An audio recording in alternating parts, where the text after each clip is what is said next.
थोडं हिंदीमध्ये पण बोला. हिंदीतच बोला. हिंदी बोलायचं का? लाईव्ह जाणार आहे. हो, चालू आहे का लाईव्ह? आपली भाषा कशाची भाषा त्यांना कळलं पाहिजे. नाही मराठी बोलायचं. लाईव्ह आहे का? हो लाईव्ह आहे. हे झालंय का चालू लाईव्ह? जे कोण आता लाईव्ह बघत असतील त्यांना दिसतंय का हे लाईव्ह आहे म्हणून? कोणीतरी तिकडनं हातबीत वरती करा ना, म्हणजे कळेल. हा करेक्ट, थँक्यू. बर, आता आपण श्रीनगरमध्ये आहोत. श्रीनगरमध्ये आता आपण एका पूर्ण वेगळ्या परिस्थितीमध्ये आहोत. म्हणजे कालपर्यंत पुण्यामध्ये सोशल मीडियावरती, पेपरच्या बातम्यांमध्ये, टी व्हीवरती आपण बघणारं एक वेगळं चित्र काश्मीरबद्दल आपण बघतोय, वाचतोय प्रत्येकजण आपापल्या पद्धतीने. पण आज सकाळपासून मी श्रीनगरमध्ये आहे. श्रीनगरमध्ये आपले महाराष्ट्रातले हजारो लोक कालपासून इथं होते. आता उद्या संध्याकाळपर्यंत सगळेजण आपापल्या राज्यामध्ये, आपापल्या शहरामध्ये पोहोचतील.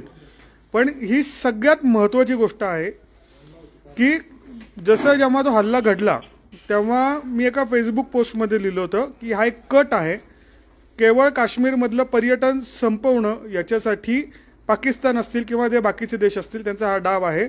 आणि म्हणून ते ठरवून नॅरेटिव्ह सेट केलं गेलं की धर्म विचारणं, मारणं, मग इथे नेमकं काय घडलं हे लोकांना कळण्यासाठी, बाहेर तो मेसेज देण्यासाठी लोकांना तसंच सोडून देणं, ती एक अख्खी सगळी कॉन्स्परसी होती. आणि त्याच कॉन्स्परसीला दुर्दैवाने अनेक सुशिक्षित लोक पण आपल्याला बळी जाताना दिसत आहेत की त्याच्यामुळे आत्ता त्यांनी ओव्हरऑलच अगदी स्पष्ट बोलायचं म्हटलं तर हिंदू मुस्लिम अशी वेगळी दरी ती वाढवत हा विषय एका वेगळ्या बाजूला चाललेला आहे. त्याच्यामुळं आत्ता आपण श्रीनगरमध्ये एका हॉटेलमध्ये आहोत. या हॉटेलमध्ये आपल्याला सगळे आपले महाराष्ट्रातले इथे आपले पर्यटक इकडं आहेत की जे त्या दिवशी जेव्हा ही घटना घडली तिथून अगदी 2 किलोमीटर अंतरावरती होते पहलगामपासून. हे सगळेजण आहेत तिकडनं, हे पहलगाममध्येच होते पण जिकडनं ही घटना घडली त्यापासून 2 किलोमीटर अंतरावरती होते. आत्ता लाईव्ह येण्याचं कारण असं की प्रत्येकजण अपुऱ्या माहितीनुसार जेव्हा आपापल्या पद्धतीने काहीतरी बोलतोय तेव्हा ॲक्च्युअल तिथं काय घडलं आणि सगळ्यात महत्त्वाचं म्हणजे जो काश्मीरचा तरुण आहे त्याची याच्याबद्दलची भावना काय. प्रत्येक काश्मीरीला जो इकडचा माणूस आहे, आम्ही प्रत्येकजण इथे आहे ना, आपली जी लोक आहेत ना, तुम्हाला थोडंसं ऐकताना ऑड वाटेल पण अगदी आपला घरचा माणूस कसा असतो ना, आपल्या घरच्या माणसाला आपण कसे सांभाळतो जीवाच्या आकांताने, त्या आकांताने काश्मीरी माणूस प्रत्येकाला सांभाळतोय.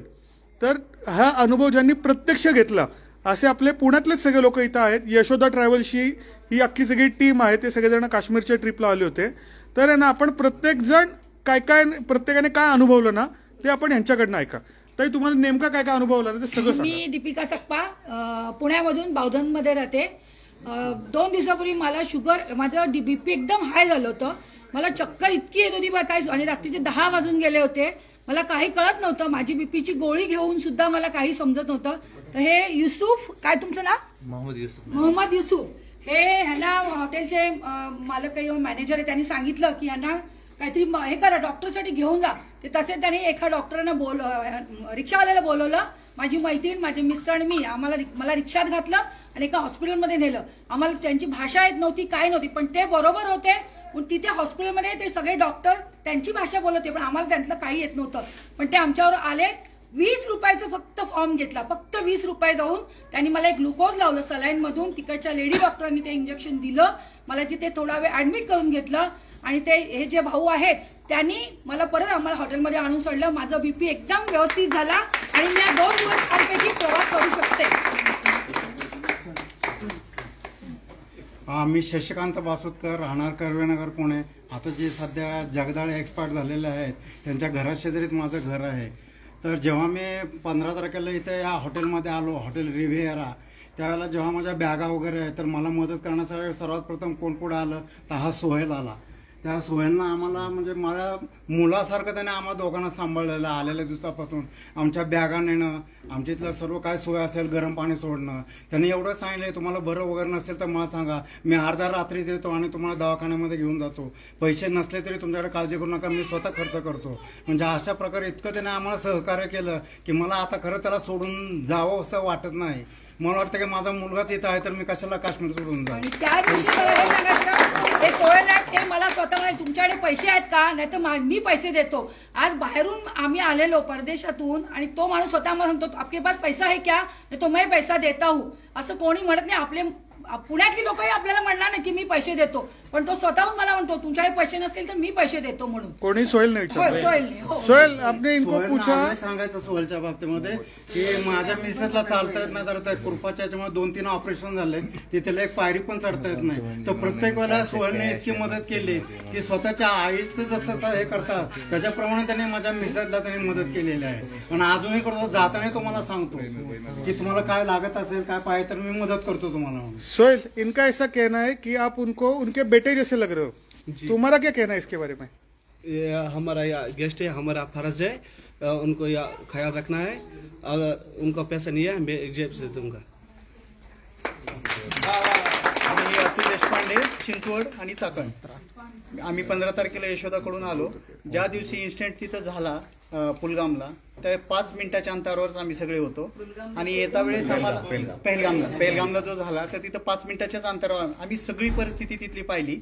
आणि आमचे जे हे ड्रायव्हर आहेत अशफाक भाई, मुश्ताक भाई, तर हे आमच्याकडे पहिल्यापासून आमच्याबरोबर होते. नेमकं त्या दिवशी माझी महत्वाची औषध आणि याची बॅग तिथल्या पुढच्या गाडीत आमची राहिली होती. तो ड्रायव्हर आणि तो माणूस नवीनच होता. शेवटी आम्ही त्याला कॉल केला तर तो आमच्यासाठी त्या हल्ला झालेला असताना सुद्धा पहिलगामच्या पोलीस स्टेशन जवळ तिथं येऊन आमची ती बॅग पण त्यांनी दिली. आणि एक ठिकाणी आम्ही असंच गेलो होतो की हा आमचा ड्रायव्हर आमच्याबरोबर 8 दिवस होता. तर आता आम्ही काय केलं की हा एके दिवशी म्हणायचं की याला जास्त करून खाण्याचं म्हणजे चहाचं वेळ होतं.